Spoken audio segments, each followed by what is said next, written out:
Les vertiges du monde, retrouver l'équilibre. Bonjour Futuroscope, nous avons devant nous un vrai menu pour la journée. Essayons de voir comment nous pourrions le traiter et comment nous pourrions regarder un peu ce dont il s'agit. D'abord, vertige avec un S. Pourquoi?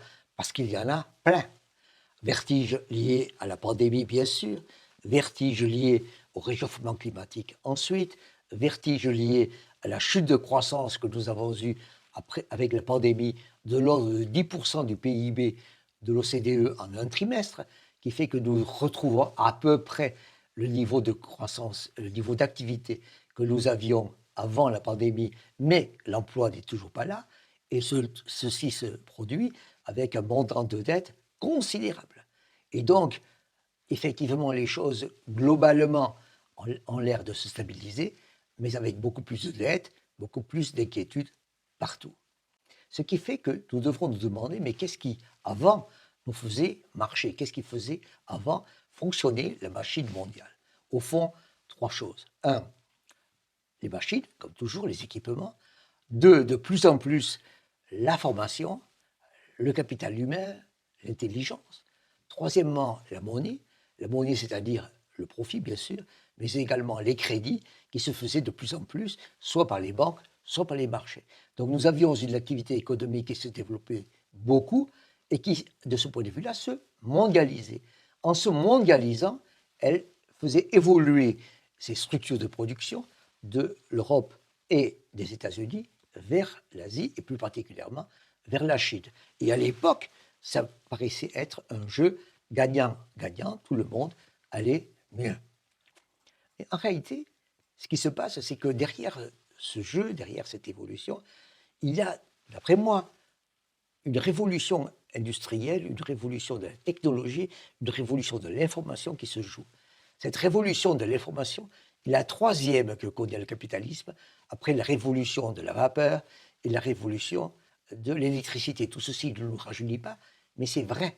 C'est-à-dire qu'il y a des moments où des innovations se mettent à se regrouper et changent la structure de la production et des activités.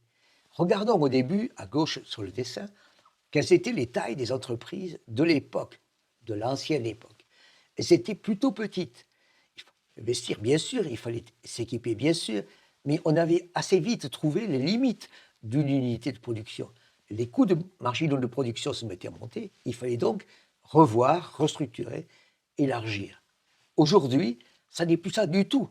Il faut d'abord investir énormément en recherche, en innovation, pour avoir les brevets.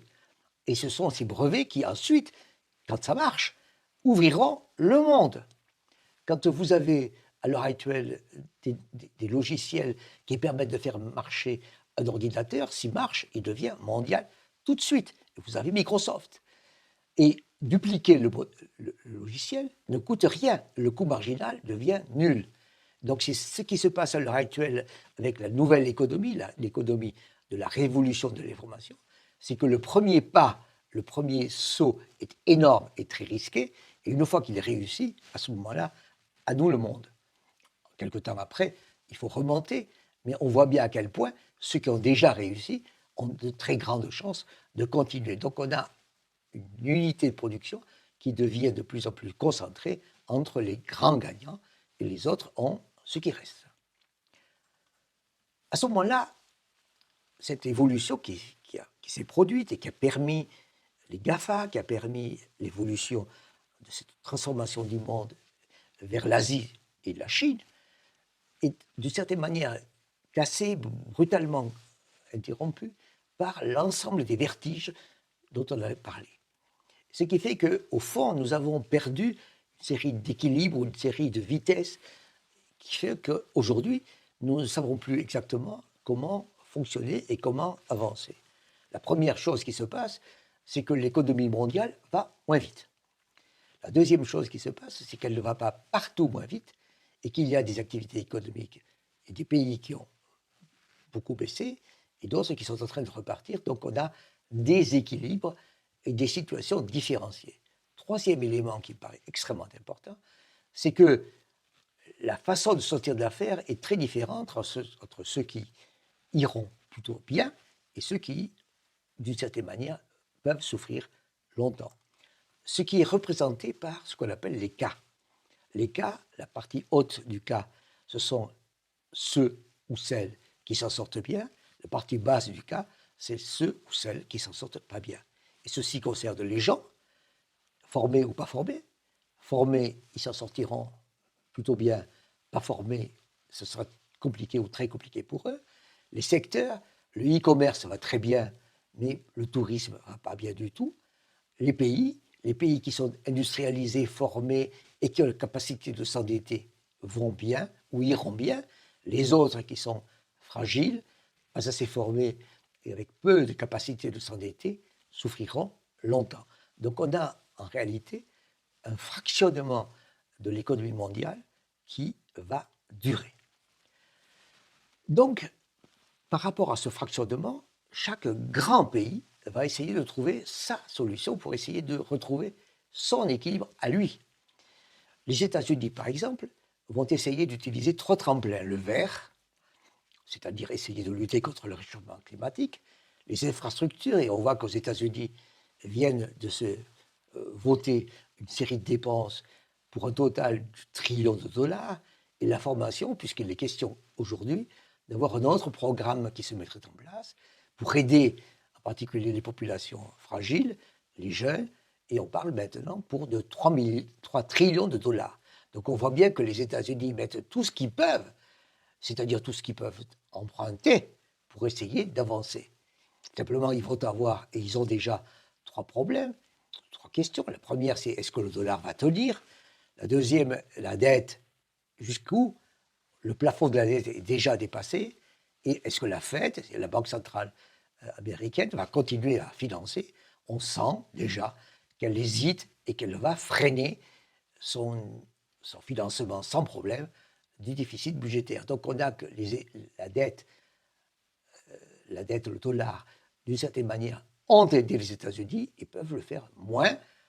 Les États-Unis vont continuer, mais peut-être que ce sera plus compliqué pour eux. Deuxième pays qui va trouver une nouvelle stabilité, et ceci est sans doute plus compliqué et plus important, c'est la Chine. La Chine va inventer ou développer ce qu'elle appelle une nouvelle double circulation. Tout pays a une circulation interne et externe, c'est-à-dire tout pays produit et consomme, et tout pays produit et exporte. Simplement, pour la Chine, il est question à l'heure actuelle d'avoir un changement dans cette circulation en renforçant d'abord la circulation interne, c'est-à-dire faisant en sorte que les salaires augmentent, que la consommation se mette à augmenter, que l'épargne interne se mette à être utilisée davantage dans le pays, ce qui fera qu'il y aura moins d'exportation. Autrement dit, la Chine veut être d'abord un grand marché. Le deuxième élément qui concerne cette fois-ci la circulation externe, c'est que la Chine ne veut plus exporter comme avant des produits moyenne gamme, bas de gamme, c'est fini, moyenne gamme, mais elle veut monter en gamme et être une exportatrice de high-tech. Donc on voit bien à quel point le changement stratégique de la Chine est extrêmement important. Il aura comme conséquence que la Chine ne sera plus une grande exportatrice d'épargne et qu'elle aura une consommation plus forte et une croissance plus ralentie, mais plus sûre et plus stabilisée, et que le yuan, sans doute, va s'apprécier peu à peu, en devenant une monnaie plus internationale. Le troisième cas, plus compliqué, c'est celui de la zone euro, tout simplement parce que la zone euro est en fabrication et plus affectée par les crises que nous vivons. Et donc, elle se développe avec l'idée de la solidarité pour la solidité. Qu'est-ce que ça veut dire? D'abord, c'est un ensemble de programmes, essentiellement avec de la dette, mais pas uniquement, qui veulent essayer de rattraper en quelque sorte le temps passé. Le premier élément, c'est Next Generation EU, un ensemble de programmes de 750 milliards d'euros qui sont un ensemble de crédits et de dons à tous les pays de la zone euro, mais avec une caractéristique très particulière, c'est que des pays riches, par exemple l'Allemagne, va décider de faire des dons à des pays plus pauvres, par exemple l'Italie, l'Espagne ou la Grèce. Donc on a une union de transferts qui ne le dit pas comme ça, mais qui est en train d'apparaître en même temps qu'il y a de la dette. Dette plus transfert. Deuxième élément qui joue, c'est le vert, avec Fit for 55, c'est-à-dire essayer de décarboner la zone euro vers 2030 et en essayant de diminuer de 55% les émissions de carbone. C'est donc quelque chose qui est extrêmement important, ce qui implique que la politique monétaire, c'est-à-dire la politique de quantitative easing, de rachat de bons du Trésor par la Banque centrale européenne, continue tout simplement parce qu'il y aura beaucoup, beaucoup besoin d'argent. Donc on a bien une troisième idée qui est en train de se mettre en place. Simplement, il y a un continent absent. Le continent absent, c'est l'Afrique. Et c'est extrêmement risqué de ne pas prendre en considération l'Afrique. L'Afrique, aujourd'hui, c'est 18% de la population mondiale, mais 3% du PIB. C'est donc une population très fragile, pauvre, qui est d'ailleurs fractionnée en 54 États très différents. Et si on se projette en 2050 ou en 2075, ces 18% d'aujourd'hui seront 29% en 2050 et 33% en 2075. Autrement dit, on ne peut pas faire comme si l'Afrique était là, à côté, compte tenu de son évolution, en particulier démographique, et des problèmes économiques qu'elle a. Et il faut absolument l'aider, ne serait-ce d'ailleurs que parce que nous sommes très proches d'elle. Voici donc les problèmes que nous avions. Le premier problème, c'est que nous avions une vision bipolaire du monde entre les États-Unis et la Chine, qui étaient des concurrents commerciaux, qui étaient des rivaux du point de vue de l'armée, mais qui ont aussi de plus en plus à travailler ensemble pour des questions de santé ou pour des questions de climat. Donc on voit bien qu'une vision bipolaire du monde ne suffit pas à expliquer ce qui va se passer ou ce qui doit se passer entre les États-Unis et la Chine. On voit bien fondamentalement que nous devrions aller vers un monde tripolaire.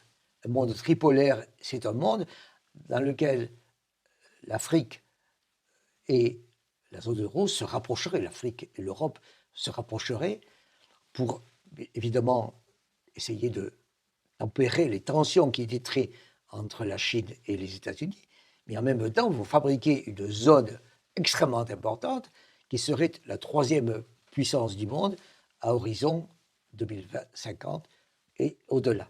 Si on ne fabrique pas cette troisième puissance, nous aurons évidemment des difficultés.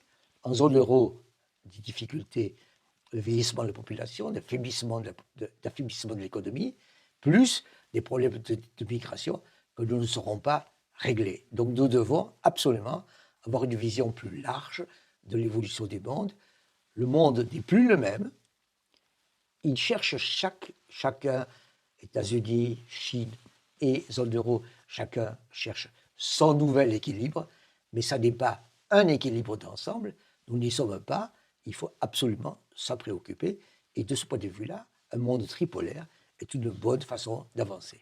Merci.